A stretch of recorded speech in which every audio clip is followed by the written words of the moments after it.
Hallo bei CNN. Scherz. Jetzt haben wir Neapel gemieden heute ein bisschen, weil es einfach zu stressig und großstadtmäßig gewesen wäre. Aber immerhin haben wir jetzt einen richtig schönen Blick auf die Stadt und auf den ganzen Golf von Neapel. Und das wollen wir uns morgen natürlich auch nochmal am Tag ansehen. Aber es ist ganz schön was los hier. Ich dachte so richtig naiv, ach, wir fahren auf den Vesuv, da ist niemand, dann können wir ein bisschen den Vulkan erkunden und was darüber erzählen. Und Leute, hier geht's richtig ab. Samstagabend, Vesuv ist anscheinend the place to be in Neapel. Und jetzt musst du den Vesuv zeigen, der ist nämlich direkt hinter Mariano und sieht richtig toll aus. Wird so angeleuchtet.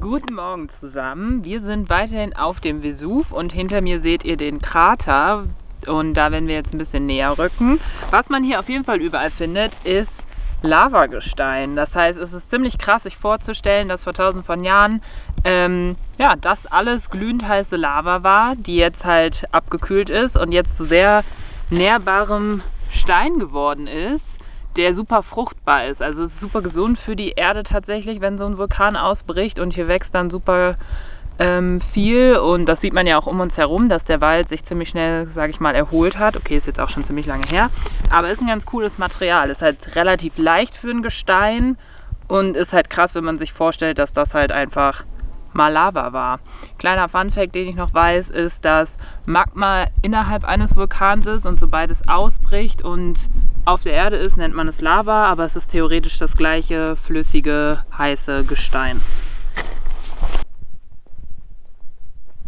Wir sind jetzt vom Parkplatz den ganzen Weg hochgelaufen zu einer Stelle, also gleich sind wir da, wo man dann halt den Vesuv hochwandern kann. Das kostet allerdings 10 € pro Person und dann kann man in den Krater reingucken.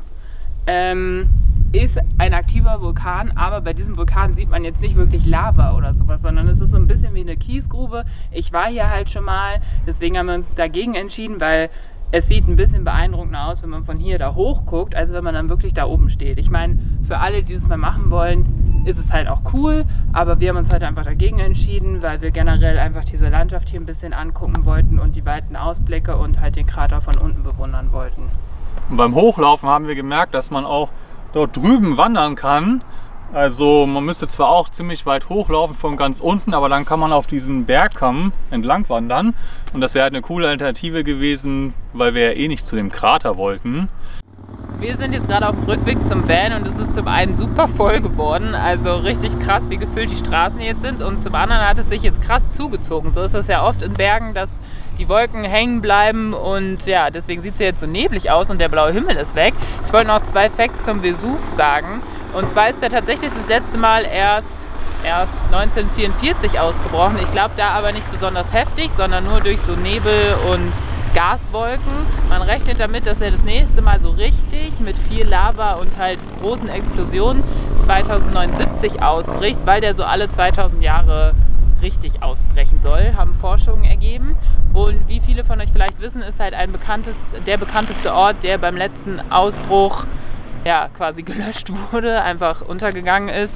Pompeji, eine bekannte Stadt, die halt vom Lava begraben wurde, weil die Menschen natürlich auch nicht schnell genug fliegen konnten, weil sie ja gar nicht wirklich wissenschaftlich wussten, was ein Vulkan ist, wann der ausbrechen kann, keine Frühwarnsysteme hatten und deswegen so ein Vulkanausbruch in der Antike natürlich noch ganz andere Auswirkungen hatte, als er vielleicht heute haben würde. Immer noch im Nebel versteckt sieht man hinter mir jetzt den Vesuv und wir haben es jetzt geschafft, nach Pompeji zu kommen und erkunden jetzt diese alte, antike, leider vom Vesuv zerstörte Stadt.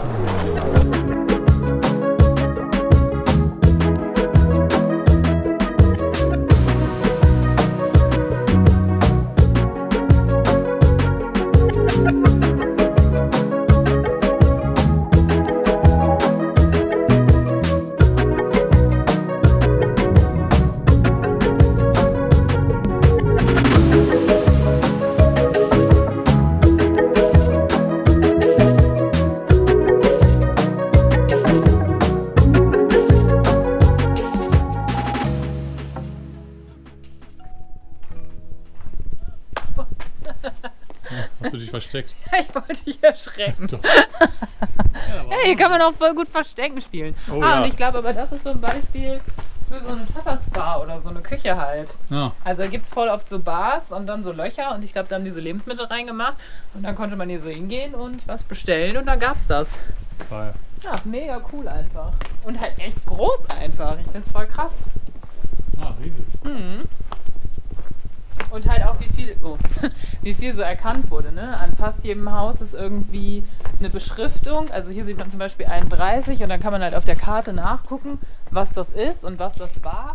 Also man weiß ganz genau, wo die Shoppingstraße war, okay, Theater und so ist jetzt relativ easy ersichtlich, aber die ganzen Gebäude wurden halt auch alle identifiziert und so und das finde ich, nee, das ist so eine Tapas-Bar, guck mal, wie geil. Kannst du also hingehen und sagen, das hätte ich gern, das hätte ich gern, das hätte ich gern und dann kannst du hier so essen. Hammer. Und hier haben wir einen antiken Zebrastreifen. Die Katastrophe von Pompeji hat sich 79 nach Christus ereignet und wie ich vorhin gesagt habe, ist es nach Berechnungen zufolge wahrscheinlich, dass der Vesuv alle 2000 Jahre ausbricht und deswegen habe ich vorhin gesagt, der nächste große Ausbruch ist momentan auf 2079 berechnet. Hier sieht man so eine Ansammlung an Sachen, die so gefunden wurden, zum Beispiel alte Vasen und Aufbewahrungsmittel, Tische, also Möbel, irgendwelche Deko, wie so eine Art Stuck und Leisten. Und natürlich sind immer noch nicht alle Sachen irgendwie gefunden worden, weil die Ausgrabungen gehen immer noch weiter und ich finde es super spannend, wie viel einfach ist. Und dafür ist Pompeji auch einfach sehr einzigartig, weil es über 1500 Jahre quasi von Asche begraben war und deswegen alles super gut konserviert werden konnte und dadurch kann man mit dieser Stadt einfach super viel darüber lernen, wie Menschen in der Antike gelebt haben. Was in Pompeji auch relativ viel gefunden wurde, sind Menschen, die quasi in der Position, in der sie halt gestorben sind, konserviert wurden. Das klingt ein bisschen brutal und so weiter, ist es auch auf jeden Fall, aber das liegt am sogenannten pyroklastischen Strom. Das passiert, wenn ein Vulkan ausbricht, brechen natürlich auch ganz viele Gase mit dem aus und dann durch verschiedenen Luftdruck, und ich bin jetzt keine Chemikerin oder Physikerin, auf jeden Fall sinkt dieses Gas und ist dann wie so eine Welle, rollt das den Vulkan runter und das hat die Menschen halt vor allem umgebracht. Also nicht das Lava, was runtergeschossen kam, hat die meisten Menschen getötet, sondern diese Gaswolke, die einfach, oder Welle, die einfach über die Stadt rübergerollt ist und Menschen halt in dem, was sie gerade taten, wie sie versucht haben, sich zu schützen, weil sie gemerkt haben, da am Vulkan läuft was schief, sind sie dann halt überrollt worden und gestorben. Die Naturkatastrophe von Pompeji zeigt ganz gut, wie eine Stadt auf einmal ausgelöscht werden kann. Und das muss natürlich nicht nur durch einen Vulkanausbruch passieren, könnten natürlich auch irgendwie Stürme, Erdrutsche oder Überflutungen sein. Und die Klimakrise sorgt dafür, dass so Naturkatastrophen viel häufiger werden. Das heißt, wenn wir die nicht aufhalten, kann es sein, dass irgendwann mehrere Regionen und Orte so ein Schicksal haben wie Pompeji.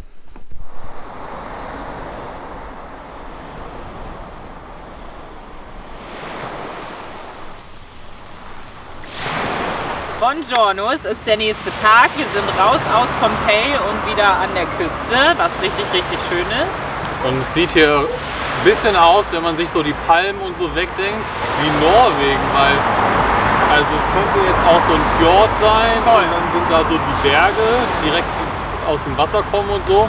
Ja, also mega schön, endlich ist es auch ein bisschen aufgeklärt, heute Morgen hat es nur geregnet und wir sollten eigentlich nur sagen, bis zum nächsten Mal, danke fürs Zuschauen und lasst es euch gut gehen. Arrivederci.